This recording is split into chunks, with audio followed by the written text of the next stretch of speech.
चलो मैं जा रहा हूँ। हाँ रुको। आज मेरा पहला दिन है काम पर।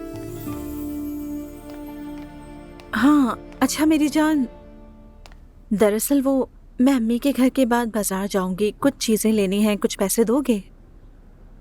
अगर तुम्हारे पास है तो दे दो, वरना कोई बात नहीं। हाँ क्यों नहीं।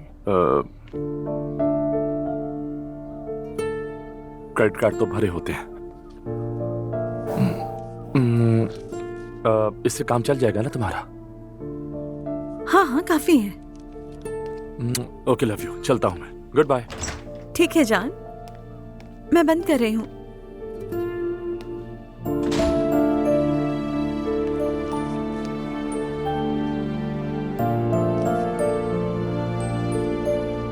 इससे तो मैं बाजार से कुछ नहीं खरीद पाऊंगी। होलसेल मार्केट जाती हूँ, लेकिन मुझे नहीं पता कि कहाँ होंगी।